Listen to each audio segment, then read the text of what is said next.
Good afternoon, morning, evening, whatever you're listening to this. Welcome to the show, Coffee Time Again with Dale, your host. I'm here with Rev Leslie, as she likes to be called, or Rev actually, I'm sorry. And she is going to be answering a lot of questions and has an interesting story that I read about in her biography. And I want you to hear her story. And welcome to Coffee Time Again, Exposing the Truth. Let's get started. Let me introduce Reverend Rev Leslie. Hey, Dale, thank you for having me on your show. You're welcome. Yes. How are you doing today? I'm doing extremely well today for a change. For a change. Yeah, I have some very serious health problems. That's the reason I live in independent living. I need the extra care. I know it's challenging. That has to be hard, It giving is. up a little independence. Yeah, it is. Yeah. And yeah, I can imagine when I worked with people I worked temporarily for a Visiting Angels, which does senior care. And a lot of the family members had parents that were in the early stages of dementia. Yeah. And they weren't wanting the family members to drive. And I'm like, that's got to be so hard though. You know what I mean? Like we're so used to being independent that going into anything where you have to give up a little in your independence. Yeah, sorry about the cleaning the hallway outside.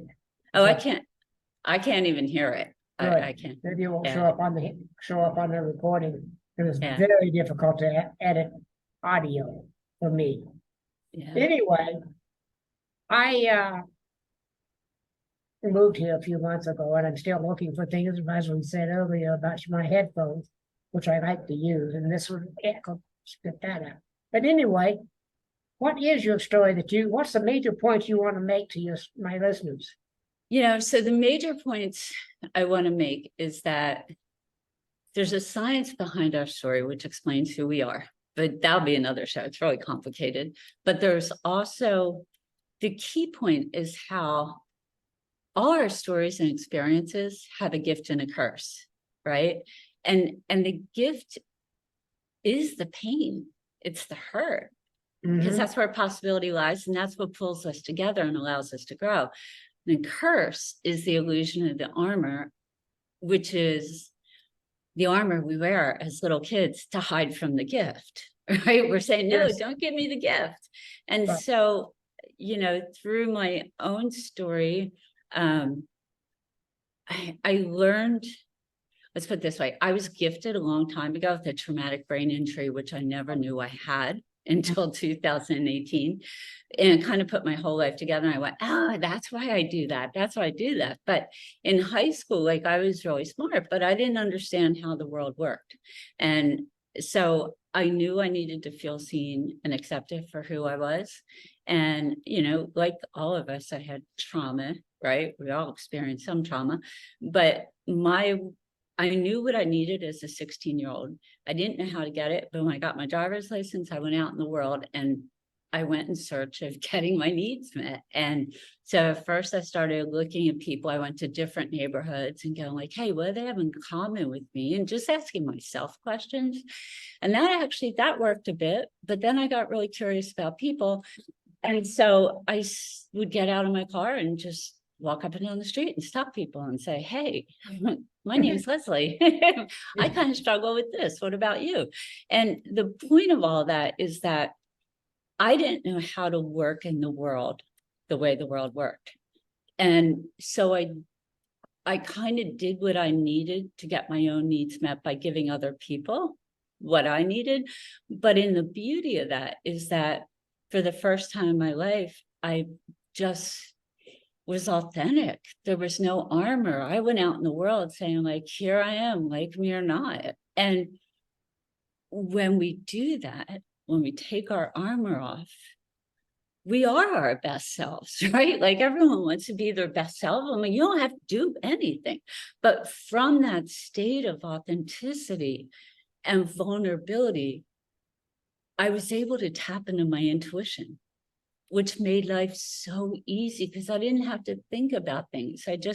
I would do something and I'd hear this voiceless voice inside me go, not a good idea. So I'd be like, okay, don't do it, or go this way, and I'd go that way. Yeah. And I'm looking at the world, I look at our culture, and I just see like we're all five hiding, and nobody really knows who they are. And so nobody feels safe with themselves. And if we don't feel safe with ourselves, we don't feel safe with anyone. And there you go. That's it. That's it. That's wonderful. I understand what you're saying Yeah. because of the armor is the trauma. I grew up in a very abusive household. So there's the trauma. Plus, I'm a combat veteran. Yeah. There's more trauma. And I'm an alcoholic, so there's more trauma. Yeah. Yeah. And that's, understand. I mean, let's look, for example, at alcoholism. Can you see a gift that came from your alcoholism? Yes, Yeah. I can. There's always a gift. The pain is there, but we look at it as though it means something about us personally. And for some reason, at a very young age, I was able, even though I was sexually abused and I told teachers and they didn't do anything, I was always able to go like, I'm safe. I know this isn't about me. I wonder why they're hurting so much that they don't help a little kid, right? Like, but I didn't take it personally. And when you can stand back and be the objective observer, and now I will say the only thing that I didn't do anything wrong, but where the trauma stayed in my body is I never validated the feelings I had. I just shifted perception. I did that throughout my life for other people, right? And Very common. yeah, and we have to validate what sucks, but even if it doesn't suck. But if we feel something's not going our way, you have to validate it, and then you can shift perception of it.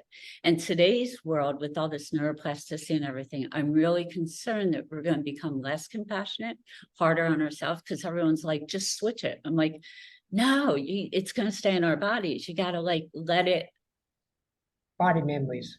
Yeah, body memories. Yeah, I emotionally healed from trauma, but it stayed in my body because I never went, wow, this feeling really sucks. You know, I just went, ooh, how can I make this feeling be to my benefit? So, yeah. In my own healing process from all of this, I had a therapist in California. I'm still with him. I just talked to him last night. He was just incredible to help me validate that I couldn't do it on my own. I was unable, even though for 24 years I was a drug and alcohol counselor. That's part of my gift, is being able to help others. And I still do that a lot. Yes. Yeah. And that's church. I do church and stuff. But the thing is, he helped me validate it and we take off the armor, as you put it. I didn't put it that way, obviously. Yeah. But I'm in a better shape than I've been mentally in years, decades, because I was also sexually abused. Yeah. Yeah. And that's why I turned to alcoholism, to cover it up. And right. So common.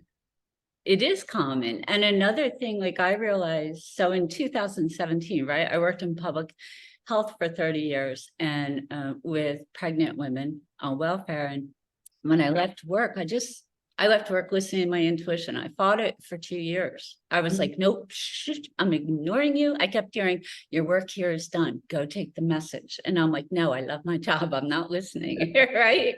And so you know how that goes. Like the little signs got into big sign. I mean, it was like the synchronicities from was like, oh my God. But when I left work, the head Drexel's nursing had said to me, they'd been studying my company's clients throughout the years. And they said, well, you teach nurses what you're doing. Your patients have better life outcomes. What are you doing? And I went, I don't know, everything opposite you taught me in nursing school. Like as far as communication, because I never set boundaries. And that's like, so when I left work, I went out and just followed my intuition for a year, but I was going to systems because I saw how systems are the problem. And it's not the systems, it's the people in the systems. And Right. it's not that their heart isn't in the right place. It's just they're hiding from their own trauma. And if somebody's hiding from their own story, you cannot be genuinely empathetic with someone else, because that means you have to face your own. I mean, it's so simple, right? Yeah. Yeah, it's, and Something that's I why learned. that's why I was so effective. And people like you, I used to have conversations and people would be like, wow, that changed my life. I'm like, what the hell did I say? And it wasn't that I said anything. It was my authenticity, my willingness to sit in the vulnerability in my own being, provided a safe space for somebody else to see themselves, their That's true key. selves. The safe place is key. It is key. And we think, and what I've seen in the past 4 years of going to systems and trying to share this with them and meeting so many people with the armor, like I can feel people and I'm like, oh God, like I don't even know how to deal with that, right? Like I've never dealt with inauthentic people. Being I've dealt with people in trauma, they appreciated authenticity, Yeah, right? of course they will. And yeah. And so I just see the world differently. And I'm like, oh my God, the people, like I would go and say, let me have conversations with people. Well, we do that. And I said, well, just take a look at a sample. I do. Well, we do it. I'm like, oh God. So the people who think they're helping are really hurting, but they can't admit to themselves they're not helping because then they have to admit they're not perfect and they have to feel the pain. And you know, I ended up over the past few years creating a curriculum for systems, because this is something, if we're going to take the armor off, I mean, I'm not naive. We're going to all have to do it together. You Mhm. can't, you know, I mean, particularly if you're our age, like to just go, okay, be vulnerable now. Yeah. To say to one person is almost too scary. Like we're going to have to do it as one, because I look at systems and I look at culture, and it's like this big messed up family who has substance abuse problems. It's like you've got everyone, and I think I'm assuming you agree the way you're shaking your head, Yeah. even though you're shaking no, it's that No, like, oh God, what yes. I'm saying, I'm not saying Go no, ahead. I'm saying it is so true. And It what is, you're saying, it's like watching a bunch of 5-year-olds and we're yeah, all scared, but like some people deal with fear by controlling and other people deal with fear by pleasing. And it's that simple. So let's deal with the fear and right. go, what are we afraid of? We're afraid because we can't see ourselves, and we can't see that we can trust ourselves. Like every time we hide, you're telling yourself you're not worthy of being seen. The abandonment, the betrayal is all self. Yes. These are some of the things, not the way you're presenting them, but the concepts. Some Mhm. of that is I also gave to my group. When I did groups with, as a counselor, I did 7 groups a week before I moved to California. And it was just Monday through Friday, Yeah, bang, bang, bang, bang. And I wasn't totally healed. yeah, And yeah, they healed me to a large extent, my clients. yeah. And I heard their story and I'm saying, why does he know so much about me? well, but that's the beauty. And that's kind of what, because I would do the same thing. And people like, why should I create a safe space for others? What's in it for me? And I didn't know it then, but after the past couple of years and not being out in the world and not seeing the world I was used to seeing, which is a world that was my home and everyone felt like family, right? Yeah. Yeah. But without seeing that, what I see now is that every time I held a safe space and listened to somebody else, I learned about me. So not only Mhm. did they see their light, but I saw my value through them. And that's what like. I truly think we are here to hold one another, not to help. I don't help anyone. I don't like, when I came out, I really didn't, I just wanted to share my message, get back to work. And I hired coaches, which was the worst thing I ever did. Cause I tried to then do what other people do instead of Right. just rolling the way I do. Yeah. But there would be, who do you help? And I'm like, no, I hold a space for people to find themselves. I don't fix, I don't help. I hold a space so somebody can find themselves. I share my own experiences, which they can take what they want from. And that's what I do, you know, I but think it's marvelous, because what I did was open a door. yeah, Then if they could share and talk and not share and not talk, if that's what they wanted to do for that moment, that's fine. But I would open a door and let them explore themselves. yeah, And in that, I also learned about myself to a great deal, because they were telling my story, a lot of it, yeah, you know. yeah, Even the women had something for me to learn from, which surprised me. yeah. What can a woman teach? But I found out that there's a lot that they can teach me when I was Yeah. doing moves, and I still learn. Well, we can teach, and that's kind of, so the lessons, you know, I think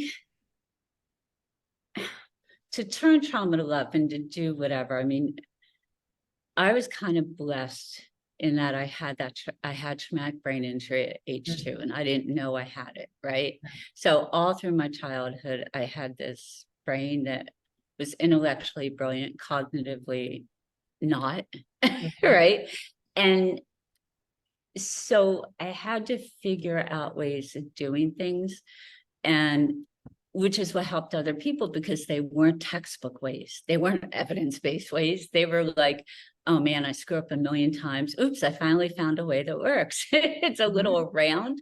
Took me longer to get there, but I kind of knew my whole life that I was here. My experiences were not only preparing me for the next hole I fell into, Mhm. but everything I uncovered, it was my job here on earth to share and take what you want. If it doesn't apply, don't use it. If it does, do. That's it. Like Almost the exact same words I used in group. Take what I have to say, use what you can use, throw the rest out with the garbage. yeah. And to That's be just what I honest with say. you, half the time I'm fully aware that, like, look, I mean,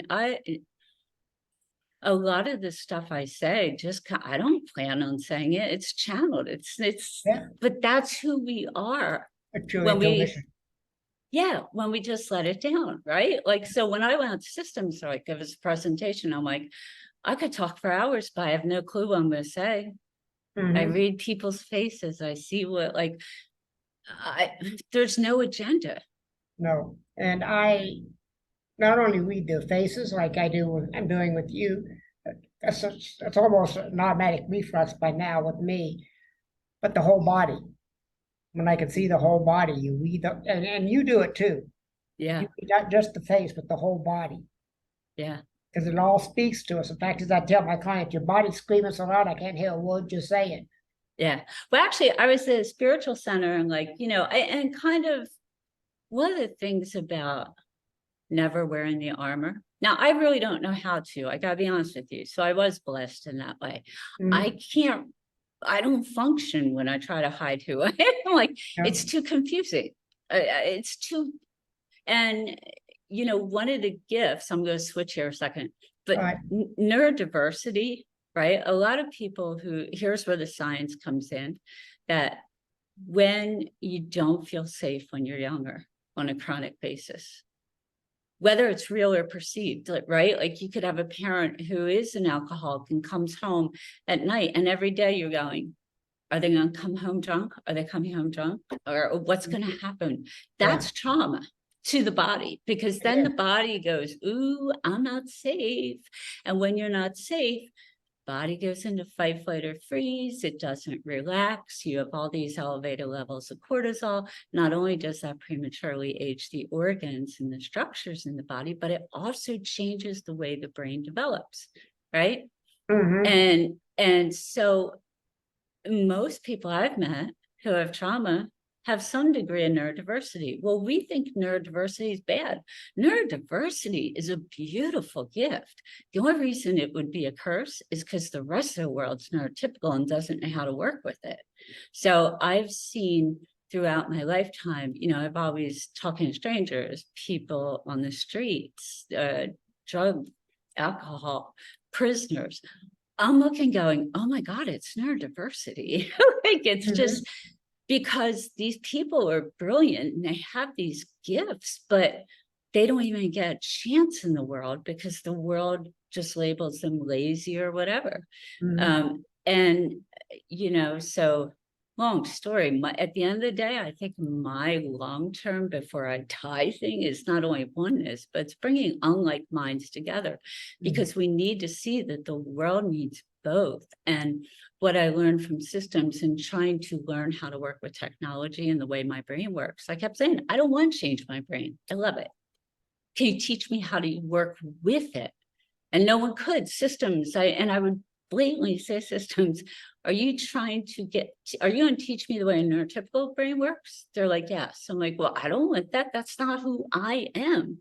There's going to be so much cognitive dissonance. I'm going to be frustrated and upset all the time because I'm not allowed to work the way my brain works with me.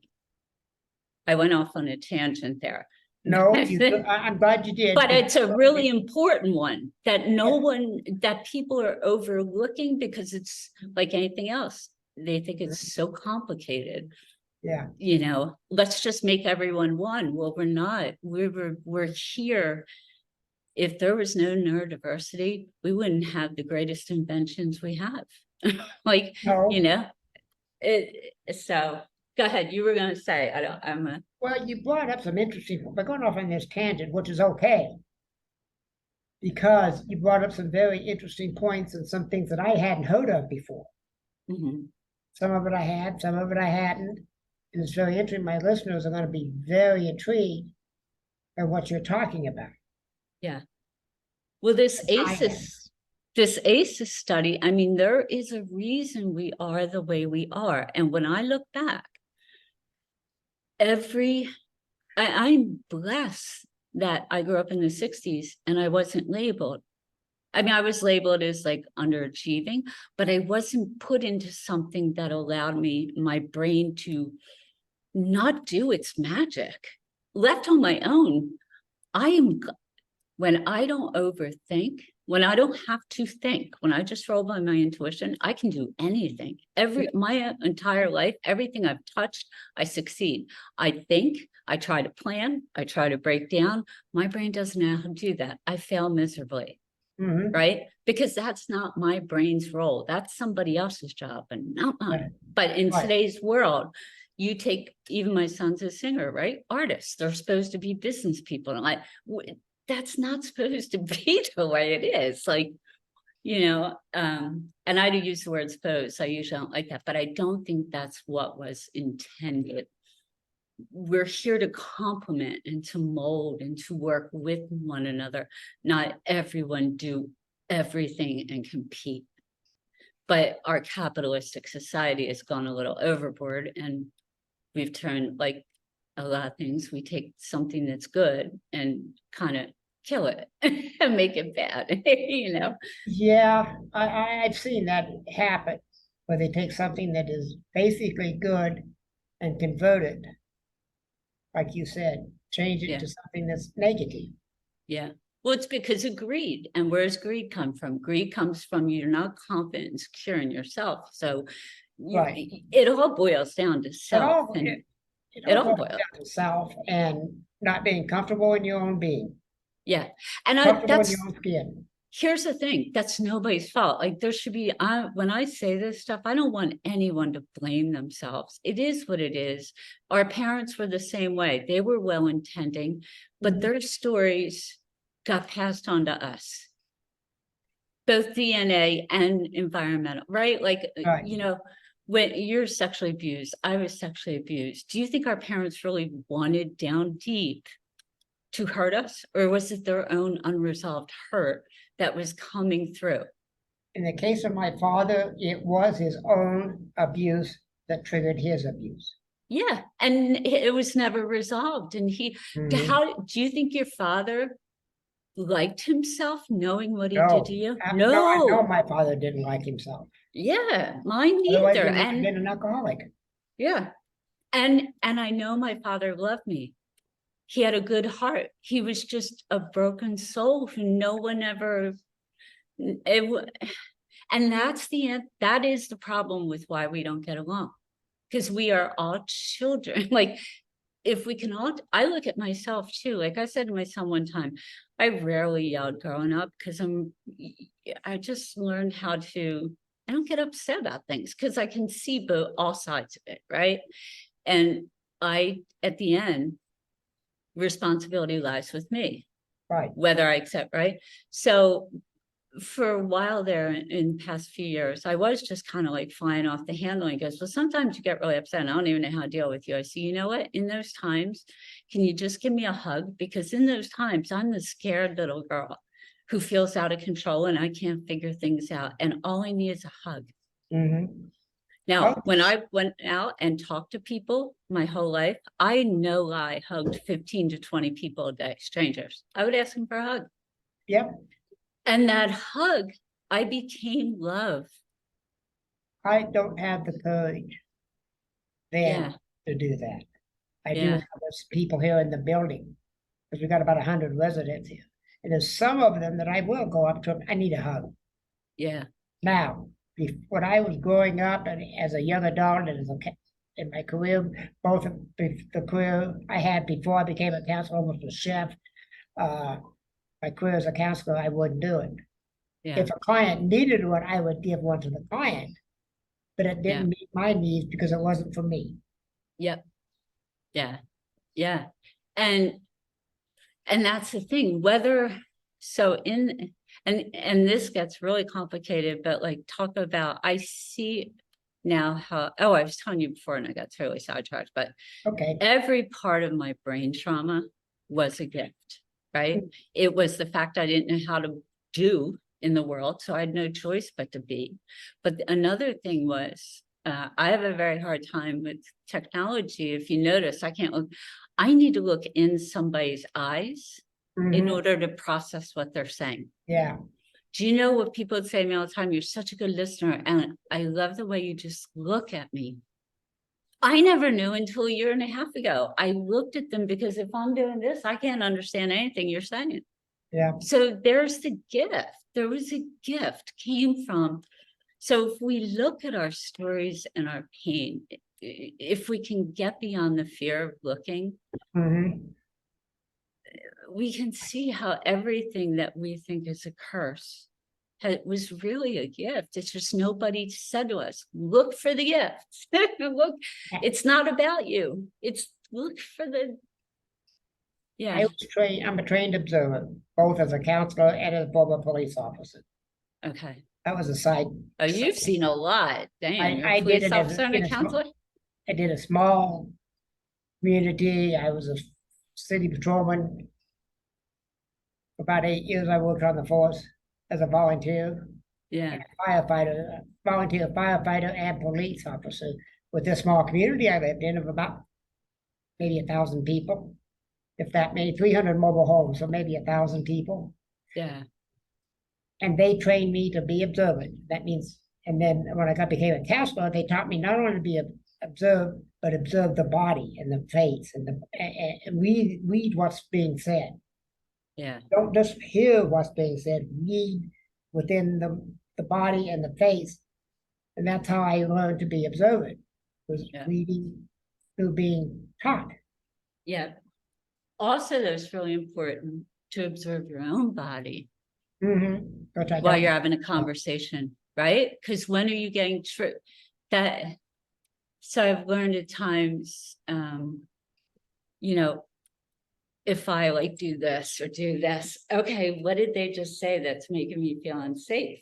Right. That all of a sudden, so it's not just looking at, and that's the thing I think systems do. We try to fix other people so we don't have to go inward. And again, there's no fault. It's the way it's been forever, but it's got to stop because we're going to crash and burn. Like we are, most definitely. And you look around, it's like, yeah, people are just pretending, and it's got to crash and burn because I've tried to live. I see now I was spiritually up until for most of my life, I was asleep to the fact I was spiritually awake. I never knew it back then, but in 2018, I started a process of writing to myself.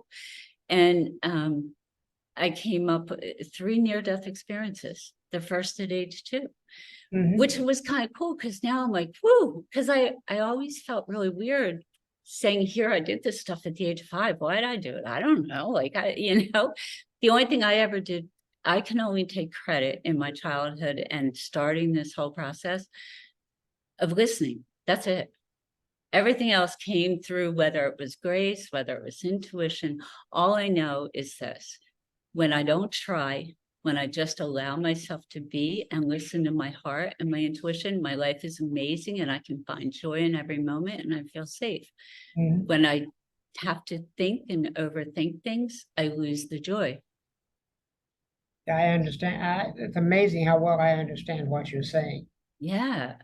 Because, I was thinking of a incident that happened to me a couple of decades ago, and not listening to my intuition. My intuition said turn left. I went straight. Well, I got a ticket, and they confiscated the car because it was the car wasn't registered. I didn't have a driver's license. I didn't have insurance. But I made left. I wouldn't have gone past the cop that picked me up. I didn't listen. That's when I learned to listen to my intuition. Yeah. And that's, one of the things so it's, I think if I do anything for people, I open the heart chakra. Okay. Like that's what I do. Actually now, like I go to a spiritual center and I can feel people. I don't feel their pain, but I can tell who's really struggling or not. Right. But luckily I don't feel their pain. Now, here's another cool thing. When the heart is closed, you feel people's pain because, right? Like I always say, people, imagine, here's your heart, right? Now it's going, boom, boom, boom, boom, boom, boom. Now here's hypothetical. You're imprisoning your heart with bars, right? Well, what happens? It can't be. And so when we put the armor on, not only are we trapping, we think we're preventing other people's stuff from coming in. We're not. We're human. It's energy. But what's happening is with the armor on in this prison, we're locking our pain and other people's pain in.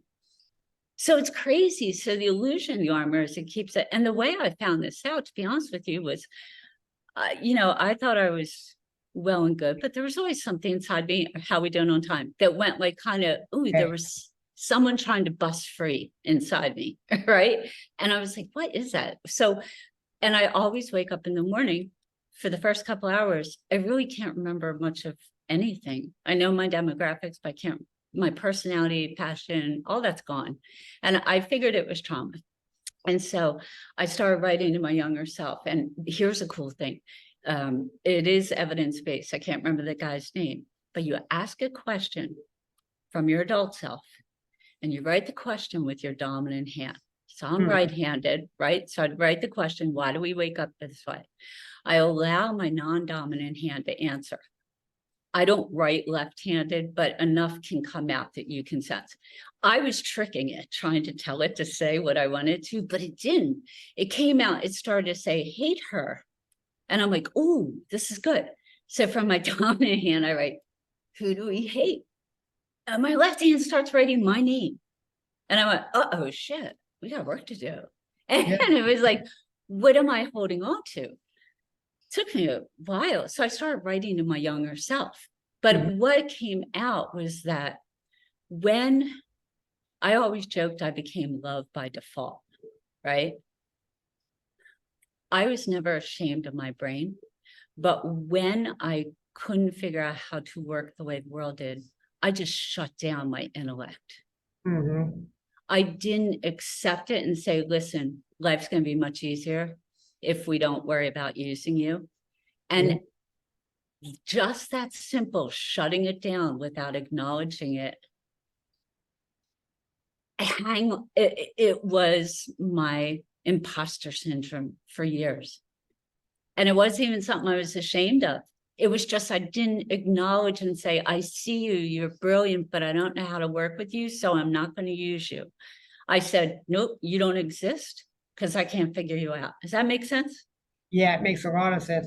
When I was in treatment the last time, I've had like 3 alcohol treatments. Only one, the last one didn't need it because I changed over during the 30 hours I was unconscious. I changed. Yeah. However, I had to go through the treatment, and they had us do an exercise that was so enlightening.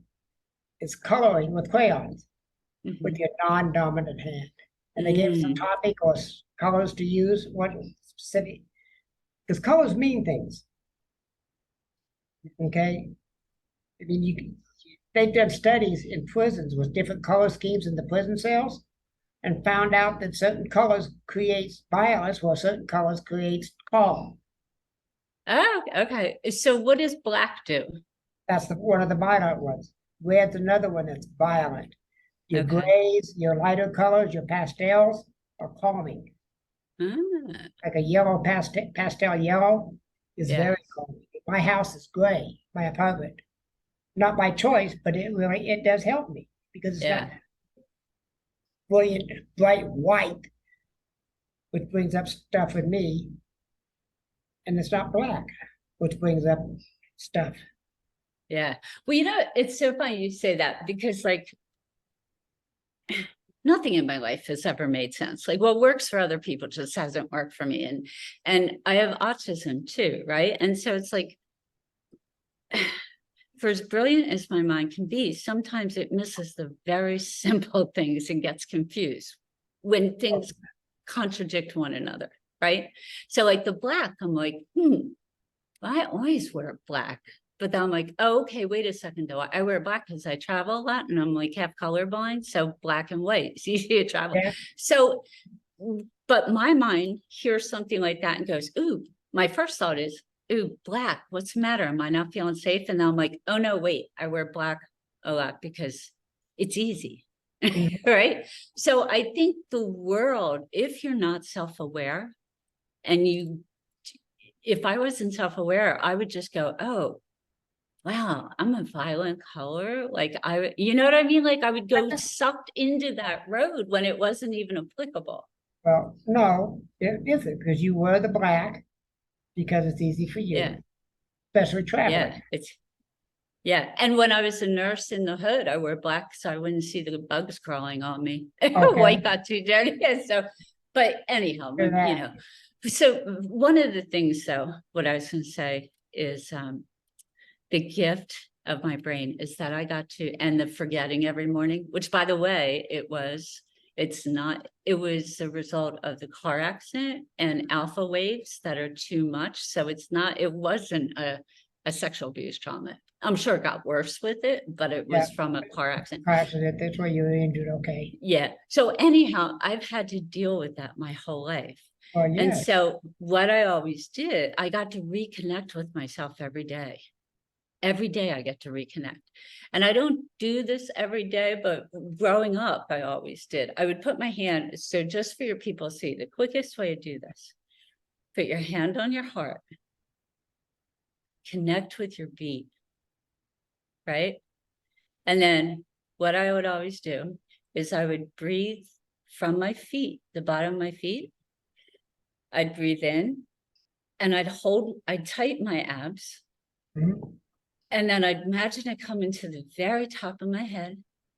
And then I would send it back down while holding my heart and going, I am safe. The world's a loving and accepting place. I am safe. Now, there's science behind all of that, Yes, there is. right? But it was 1964 when I started doing it. Yeah. So there was obviously, it was not me, it was grace. Something was guiding me, Yeah. right? But we don't connect with, a lot of times I'll just go up to people I'd started to say, and if I feel them hurting, I listen to spirit and I go up and I take their hand and I put it on my heart and I put mine on theirs and I look in their eyes, and 9 out of 10 times, tears start pouring down someone's face.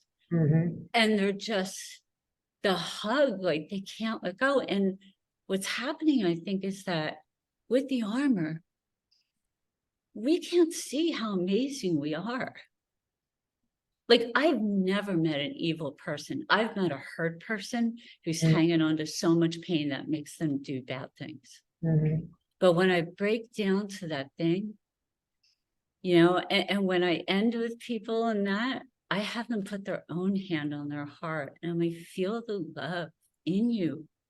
And people like break down like kids. Like, when we're wearing the armor, we're doing such a disservice, because in our hearts, we know who we are.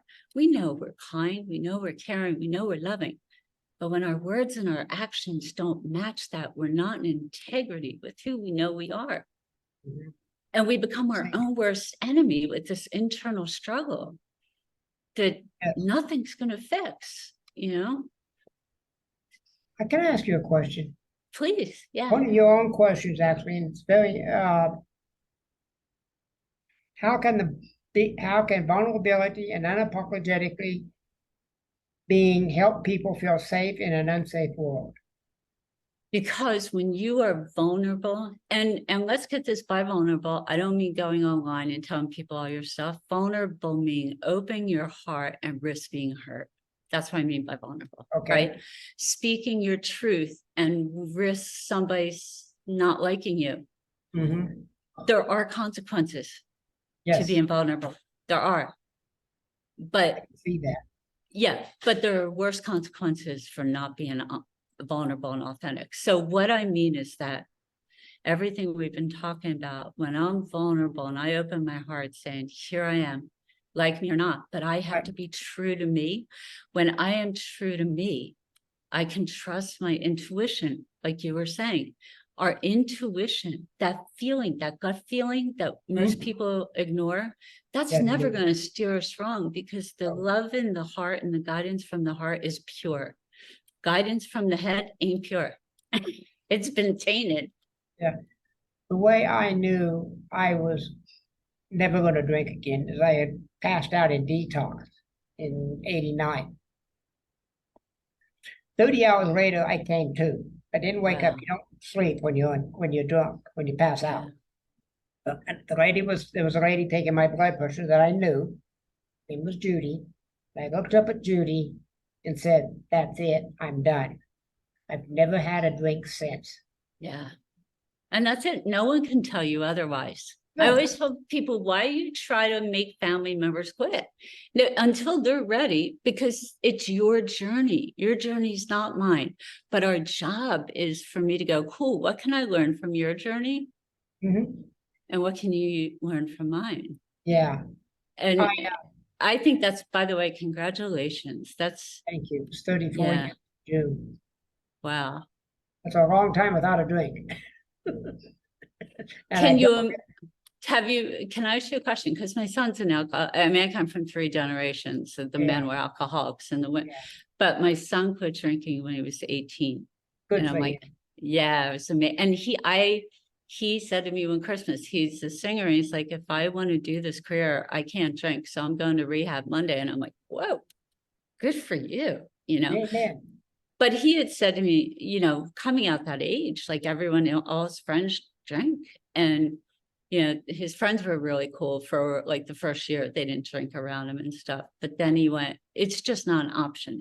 Like it's his willpower. I don't have great willpower. I can say, I don't want cake. I'm like, I'll postpone it a few days. I'm not going to ever say I'll never have cake again. Everybody has that. There's no such thing as willpower.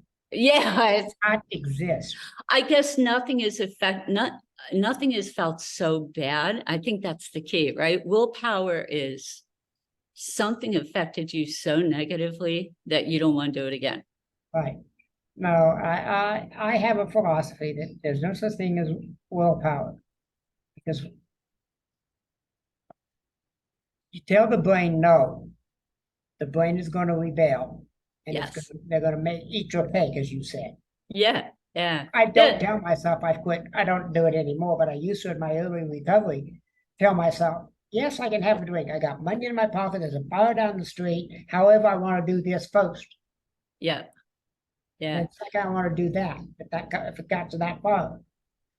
Yeah, mine would always be like, because I crave sweets, and it's like my brain craves sweets sometimes, it's like in order, but I'll go in there, I'm like, do I want it now?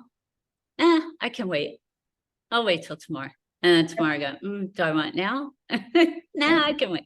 But Same it's thing with- always, yeah, even like with diabetics, when I did pregnant women, I'm like, listen, dude, if your sugars are stable, cheat once a week. Otherwise, you're just going to go on a binge, right? Mhm. Because you're right, the brain does do that. Like, yeah, I mean, perfect. If anyone's ever been nothing after midnight, you could not be hungry at all. 12:05, all of a sudden, man, you are hungry and thirsty. You're upgrading something to eat and drink. Yeah. Yeah, you can't tell the brain no. Yeah. Here's the thing. I look at today's world, and I did too. I felt prey, and that's how I couldn't, when I lived vulnerable, authentic, just Mhm. looking for joy in the moment, I wanted nothing really but joy in the moment. And when I wanted nothing, I saw I had everything. In the past few years, I felt a soul's calling to do this mission, and I can't figure out how to work with my brain in today's world. Pen and paper, I'm fine, but technology too fast paced and whatever. All of a sudden, I wanted, because I'm like, oh my God, my soul's mission, I have to do this. Then I started seeing what I didn't have. And I think the key in life is to not want, to vision, right? When life flowed for me, like nursing school, I go, close my eyes, go, that would be cool. Never thought of it. A few years later, all of a sudden I'm in nursing school and I'm hearing people going, how many years were on the waiting list? I'm like, what list? How many nights did you sleep out? What are you talking about? I fill an application. I'm in. That's how my life went. So I never understood what people were talking about. I'm like, what? Life is simple. It's just boom, boom. Because I didn't overthink it. I just visioned it. I didn't focus on manifest. I didn't know I was manifesting. So I was looking back, I manifested like crazy, but I didn't think about it. I just visioned it once or twice, went, this would be cool. Wonder what that feels like. Yeah, that feels kind of cool. All right, I'll just You know close you're my eyes ready. and before I knew it, that was like everything. I want a convertible. I want a convertible. I didn't really want much for it. I just go, that would feel pretty cool. And Yeah. just let go. And then I had one. It's amazing. But and I hear people now going, oh, I have to manifest. I can't talk. I'm like, stop. All you have to do is close your eyes and feel how cool it would feel. That's it. That's Mhm. it. Feel Yeah. good in the moment.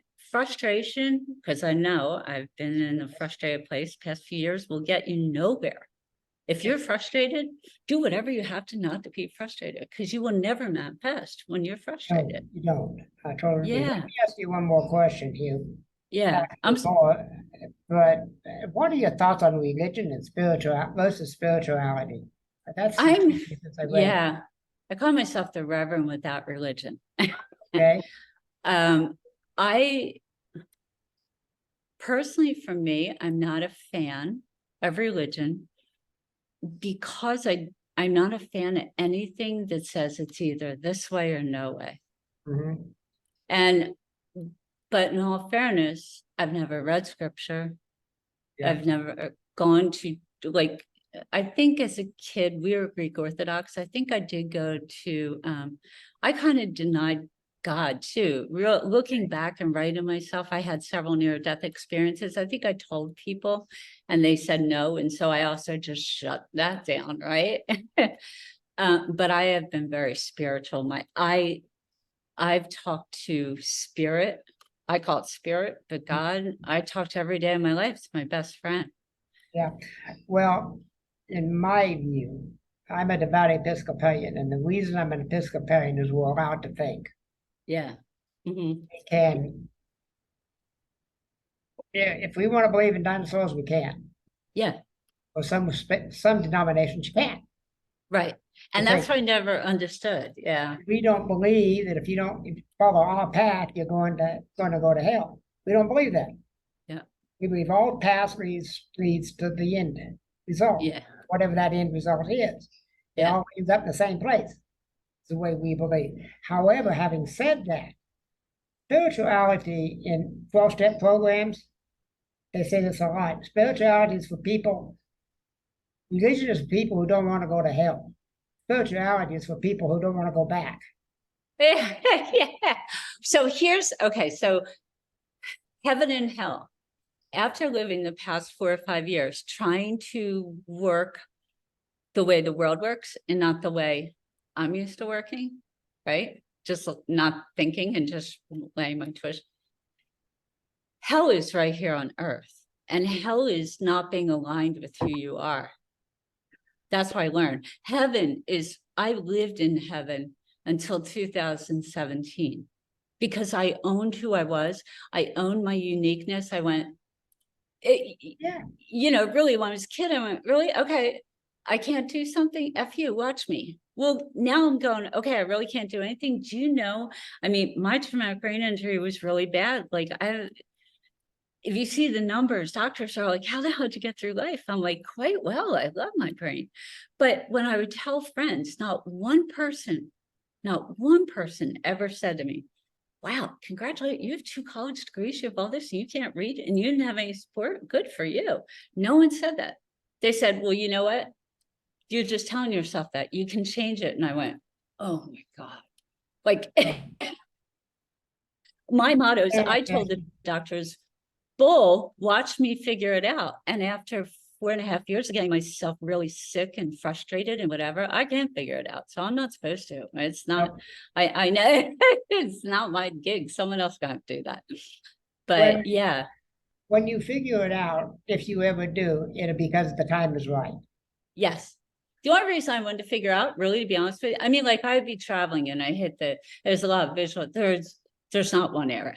It's just, but my brain is beautiful. It's brilliant. I love it. It just doesn't work the way the world works. And you would ask spirituality, where I see being part of a spiritual center now, and I'm there because I was called, I'm supposed to be here. I think I'm supposed to show the curriculum, right?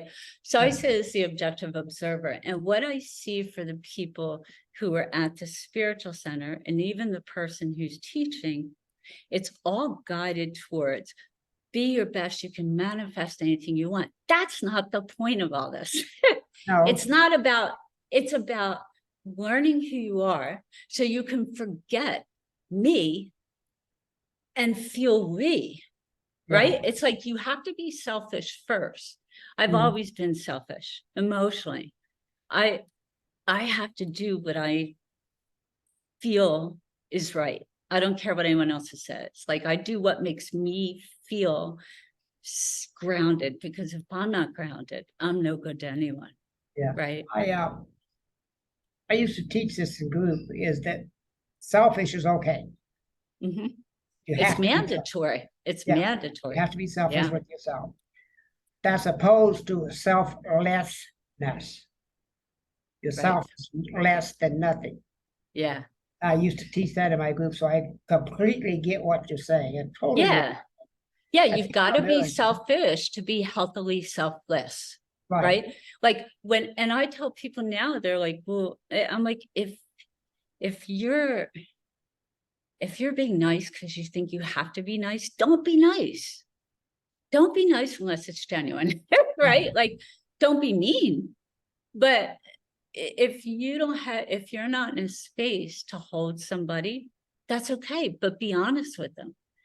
Like I say now, my son this morning, I was having a migraine and he called and he was going on. And I said, I'm so sorry, sweetie, but I'm just not in the headspace to like truly give you the attention you need to listen right now. And he goes, okay. But we have to be honest with one another, not just ignore. But it's all about truth and honesty. It really is. It is. I mean, I tend, because it makes me feel good. Yeah. To help people. Like I'll hold the elevator door for somebody that's more handicapped than I am. Yeah. Just because it's the right thing to do. Do you know why I don't like the word help? So like through this process of trying to explain all this stuff simply, to, and in a few, like an elevator speech, right? Like I started coming up with all these acronyms. And Yeah. so I came up with is how the ego looks for praise, whereas hold is how oneness lives from the divine, you Right. know, and it's so I'm not a fan of the word help, because when you are being helped, does that feel empowering or disempowering? When somebody's helps if me. somebody's helping you, if someone Oh. comes and says, let me help you, do you feel at your most internally strongest point, or do you feel kind of like, do I look like I No, need help? I feel comfortable. Okay. If somebody, like I'm handicapped, I Mhm. use a walker and I've got 2 heart conditions. I got cardiomyopathy and congestive heart failure. I've had 3 Right. heart attacks. So if Yeah. they'll help me, I am grateful. Yeah. And Okay. with grace. Do you remember how you felt with, so there are valid reasons, right? Like you do Good. need support. But I guess where I'm coming from is when I worked with women who were in their 20s and physically fit, they may have had neurodiversity, but I don't, and it was a Black white issue too back then, to be honest with you. Like the most people work for nonprofits that, in my personal experience, I dealt with in Philly, were white, whereas the people they were helping was Black. Listening to the women, it was almost like they felt like, what, you think you're better than me? You know, I don't know if that's true, but I got very sensitive and went, okay, maybe not help, because we're at equal level. Like in healthcare, you go in, the doctor's up here, the patient's here. So the patient's afraid to confront the doctor. Right. And where I was able, I think, to work with women is because we were at this level. You have to be. Right. And But when you say help, yeah. Well, except if you say support, guide, hold, that keeps you at the same level. Help, all of a sudden now one person's up and one person's down. I see what you're saying. I Do totally you see get one? Yeah. it. So I will start using the word support. Unfortunately, I know we're out of time. Yeah, we are. If you want to, we can schedule another session to continue. I would love to. It's, you know, it's really hard. I've yet to figure out how to be concise on, because one thing leads to another, because we're complex people, right? Yes. Complex individuals, but yeah. I totally agree. I will send you a message on Podmatch. Sure. Great. And we can set up a time. I'm open tomorrow, but I don't know about you. I think tomorrow Tuesday? Tuesday. Yeah, I think I'm good too. I think I can do tomorrow. Let me look at the calendar, but thank you so much. And just to take away for today, for your people, try just putting your hand on your heart. Just start with connecting. Feel, left side down. Right underneath my defibrillator. Oh, it's not, well, you might have a hard time. You should be able to feel the beat. I feel it. See if you can connect with the beat and just start saying, I am safe. I am safe. Because we have to feel safe with us. Yes, and I thank you, Rev, very much. Yeah, thank you. This won't be ready to be. I've got another one to do at half an hour. Sounds good. However, I will get this one up and live within about 10 days. Yeah. On my editor and everything, and then we'll do the second one. I'll put it up right after the first one. So I think you are an incredible woman. You've made an incredible journey, and you've done it by yourself, and that needs to be acclimated. Thank you. Yeah, it's my role here is to share, and I got caught up because people are like, what do you do? And I'm like, I just want to share. That's it. Don't make me start a business. I just want to share and go back to my job. But all right, dude. Love you. Love you. Thank you, and we'll talk very soon. Okay, bye-bye, Dale. Bye.